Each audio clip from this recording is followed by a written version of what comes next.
Hey guys, this is my out-of-theater reaction for Speak No Evil, a new American thriller that's actually a remake of a Danish film of the same name that only came out like a couple of years ago, less than that, which is kind of weird to me. But it follows this American couple, the Daltons, played by Scoot McNairy and Mackenzie Davis, and they have a young daughter named Agnes.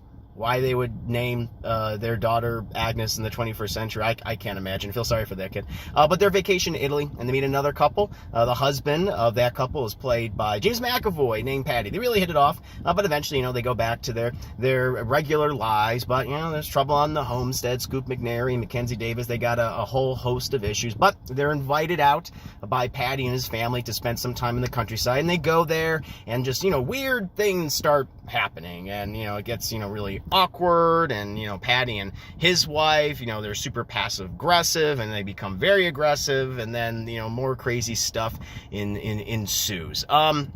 Listen, to be positive at the top, I feel like James McAvoy is doing a great job with the material that he's given. If you've seen the trailers, which I actually implore you not to see the trailers because they reveal way too much of the movie, some of the best bits, some of the most thrilling and horrifying parts of the film. But he is chewing scenery throughout this entire movie. It starts slow, but as soon as they're kind of at his countryside home, he starts getting more aggressive. He starts getting stranger, him and his wife, until eventually it's like very obvious that the Daltons, the couple that we're following, they should probably leave. But the problem with the movie, at least I feel, is that so many of these characters are just written to be extremely stupid. So stupid that it's honestly kind of hard to feel sorry for them or really care for their well-being, which I feel like is a huge part of a thriller. Like you need to care for your main cast of characters. Like I think it's okay if they are unlikable, but you have to feel invested in their story. But the film presents them as just the dumbest people imaginable, especially Scoot McNairy's character. It's like Mackenzie Davis, she has a few competent moments in the movie, and she's very much wearing the pants in this relationship, and does the best job that she can taking care of their daughter Agnes. But there's just so many moments where Scoot McNairy, it almost feels like a comedy or a parody at some points. Like there's several moments in the movie where I feel like it's kind of unintentionally funny, where he's just kind of bumbling his way through one situation to another. He's so passive that he kind of just comes across as pathetic. And I mean, they establish something that happens to him where he's kind of going through a rough time, but it's just like, come on, man. There's just so many moments and scenes, especially when we get to the third act, where he's constantly just coming off as incompetent, where you just don't really care about his character or really the family until, well, the film's trying to tell you that you're supposed to care. And the third act of this movie, it builds the whole time, and there's like this sense of mystery of like what's actually going on, although I think they revealed too much in the trailer where you can kind of figure it all out, and that's the problem. Before you get to the third act, you kind of piece everything together, and when the third act happens, it's just very generic. It's your run-of-the-mill thriller, which you've seen, hundreds of times and probably done better, in all honesty. And so it makes me question, what was so good about the original Danish movie. I'm not saying that the original Danish movie isn't good. I haven't seen it.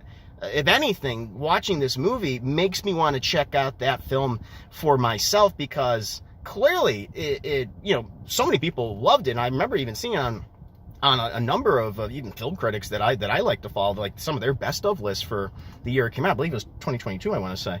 And so it's like, all right, well, clearly this film had an impact, and I don't see what this particular film is doing that's, at least the remake is doing, that's so special. And so I can only surmise is that they made some changes. They kind of I don't know, like it feels like when we get to the third act and when everything kind of starts unraveling, it's like they pulled the teeth out of this movie. You can't help but feel that way, because it's just coming across as so generic. And so outside of James McAvoy, who I think is doing a great job where he's giving, I mean, he is chewing scenery in this movie. He's got a mad gleam in his eye throughout this film. And, my non-existent hat's off to him. And if you're going to go see the movie, see it for him. But, don't go expecting, something unique or wildly different from any other thrills that you've seen over the last 10, 20, 30 plus years. I don't know. I was just kind of left feeling empty by the end and being like, all right, well, I figured that's how it was going to wrap up, and you can pretty much, guess every major twist and plot point coming from a mile away. So if anything, it made me curious to check out the original movie and see if it does anything differently, which I expect it probably does. But yeah, this movie by itself, there's better things out there right now. See it for James McAvoy. If you're going to go see it for any other reason, I think you're going to be disappointed. But that's just my general thoughts on Speak No Evil. Let me know in the comments below what you guys thought. I'll be sure to do a full review. And I don't know, maybe I'll even try to watch the original movie and incorporate my thoughts on that in my edited YouTube review. But in any case, please let me know what you thought of the film below, and I'll see you next time.